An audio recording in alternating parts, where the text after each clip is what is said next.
Nimekutana na ma-OCD wa wilaya zote 11 za Zanzibar. Nia na madhumuni ya kukutana nao ni kukumbushana kwenye utendaji wetu wa kazi. Kumekuwa na changamoto nyingi ambazo zinajitokeza katika maeneo, mojawapo ikiwa katika kipindi hiki cha hivi karibuni kuna baadhi ya maeneo matukio ya uhalifu yameongezeka.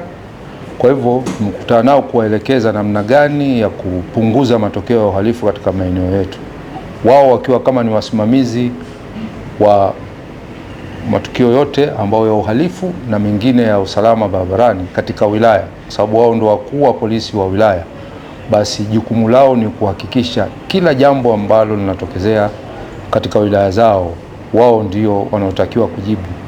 Wasijitenge kwa kuwa masuala ya uhalifu pengine wakaona labda haya yanawahusu ma-CID na masuala pengine ya barabarani yanawahusu wakuu wa polisi wa usalama barabarani wa wilaya.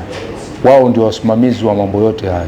Kwa hivyo ni kuwakumbusha tu kwamba lolote linalotokea katika wilaya, kwa kuwajibika ni yeye kama OCD na sio hao. Kwa hivyo ilikuwa ni kukumbushana na kupanga mikakati mizuri ambayo ya kuhakikisha usalama katika maeneo yetu unatamalaki.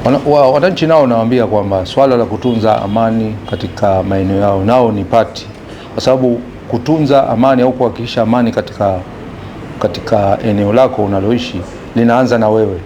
Kwa hivyo na wao ni sehemu ya huo kutunza amani. Kwa hivyo sisi kama jeshi la polisi tutaongeza mashirikiano kuhakikisha hiyo amani inazidi, lakini wao ndio wanatakiwa waanze na sisi tutakuwa tunajazia.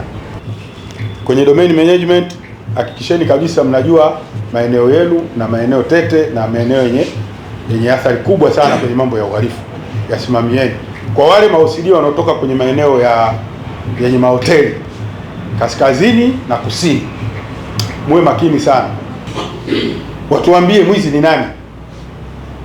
Na kwa kufanya hivyo, tukianza tabia ya kuwakamata wafanyakazi pale wizi unapotokea ndani, na waambie kabisa hutosikia wizi wa ndani ya mahoteli. Pamoja na hiyo, lakini na sisi lazima tufanye nini? Tusimamie taratibu zetu za usalama barabarani. Madereva wakikamatwa kwa kesi mbaya kama hizo, wakae mahabusu, msiwaonee huruma, na hakikisheni hizo kesi zinafika mahakamani.